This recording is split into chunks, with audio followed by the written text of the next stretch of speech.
नमस्कार दोस्तों, मैं हूं आपके साथ सुप्रिया रानी और आप सभी जुड़े हैं न्यूज आप तक की नई पेशकश के साथ। रुख करते हैं आज की ताजा खबरों की तरफ।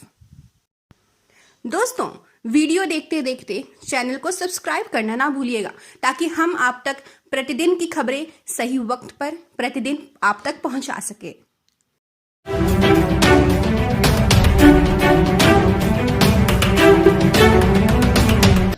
जब पूरी दुनिया समेत भारत और पाकिस्तान भी कोविड-19 से लड़ने में व्यस्त है, तब पाकिस्तान के विदेश मंत्री शाह महमूद कुरैशी ने अचानक ही करतारपुर कॉरिडोर को खोलने का ऐलान कर दिया है।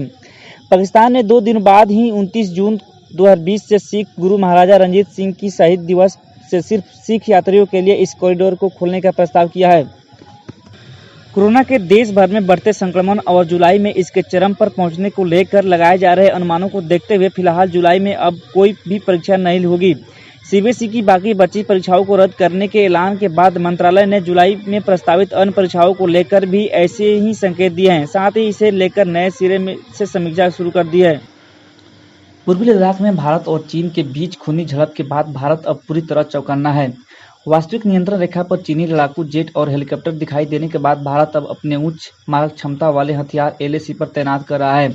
भारतीय सेना ने अभी हाल ही में पूर्वी लद्दाख क्षेत्र में हवा में दूर तक मार करने वाली आकाश मिसाइलें तैनात की है।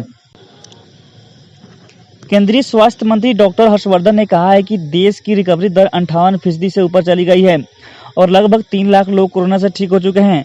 स्वास्थ्य मंत्री ने साथ ही कहा कि हमारी मृत्यु दर 3% के करीब है, जो बहुत कम है। भारत में कोरोना के मामलों को दोगुना होने की रफ्तार करीब 19 दिन हो चुकी है। यह दर देश में लॉकडाउन के 3 दिन पहले की दर थी। झारखंड के पूर्व DGP DK पांडे पर दहेज प्रताड़ना का केस दर्ज किया गया है। राजधानी रांची के महिला थाना में उनकी बहू ने दहेज प्रताड़ना का केस दर्ज कराया है। दर्ज मुकदमे में बहू ने अपने पति, सास और ससुर DK पांडे को आरोपित बनाया है। दिल्ली में सत्तासीन आम आदमी पार्टी की कोशिश रंग लाई तो आगामी 1 जुलाई से दिल्ली मेट्रो का संचालन शुरू हो सकता है। बताया जा रहा है कि दिल्ली सरकार राज्य में किसी भी सेवा पर रोक लगाने के पक्ष में अब नहीं है। ऐसे में अरविंद केजरीवाल सरकार दिल्ली मेट्रो का संचालन 1 जुलाई से शुरू करने के मद्देनजर केंद्र सरकार को अनुरोध भरा पत्र लिखेगी। झारखंड में शनिवार को 45 कोरोना संक्रमित की पहचान हुई है। शनिवार को कोरोना संक्रमण के सामने आए मामलों में हजारीबाग में 3, रांची में 3 और चतरा में 2 कोरोना संक्रमितों की पहचान की गई है। आज की ताजा आंकड़ों के साथ ही राज्यों में कोरोना संक्रमितों का आंकड़ा 2338 पर पहुंच गया है। प्रधानमंत्री नरेंद्र मोदी ने शनिवार को कहा कि देश में उपलब्ध क्षमता, प्रतिभा, मेधा और उद्यमिता के साथ भारत नई प्रगति की तरफ तेजी से आगे बढ़ने के लिए तैयार है।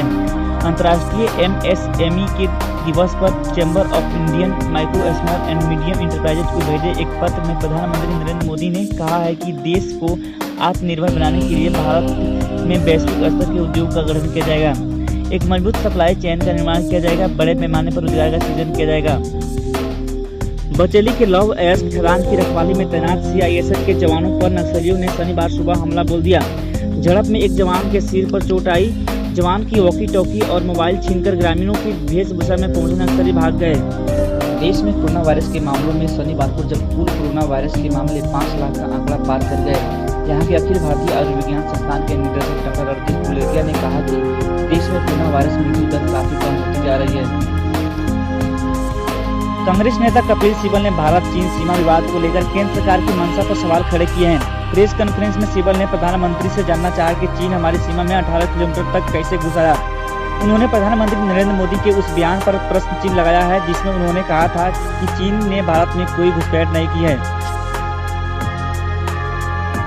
बॉलीवुड के शानदार अभिनेता नाना पाटेकर पटना के मोकामा पहुंचे और घाट स्थित CRPF ट्रेनिंग सेंटर पहुंचकर जवानों से मुलाकात की।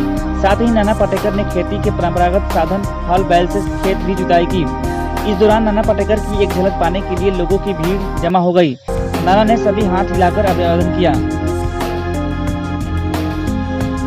राखीगढ़ी से बड़ा और चौंकाने वाला तथ्य उजागर हुआ है। राखीगढ़ी में खुदाई से मिले हड़प्पाकालीन सभ्यता के अवशेष से यह तथ्य सामने आया है कि भारत से ही आर्य दुनिया के अन्य स्थानों में फैले और अफगानिस्तानी सहित सभी भारतीयों का DNA एक है। जेनेटिक इंजीनियरिंग के अध्ययन ने यह तथ्य को पुष्टि किया है। दुनिया में कोरोना महामारी के कहर से सबसे ज्यादा जूझ रहे अमेरिका में एक दिन में रिकॉर्ड नए केस पाए गए हैं। समाचार एजेंसी रॉयटर के डाटा के मुताबिक विश्व के इस सबसे शक्तिशाली देश में शुक्रवार को 45,242 नए मामले मिले हैं। एक दिन में नए मामलों की यह सर्वाधिक संख्या है। इससे संक्रमित लोगों की संख्या बढ़कर 25,50,000 से अधिक हो गई है, जबकि अब तक 1,27,000 से अधिक लोगों की मौत हो चुकी है।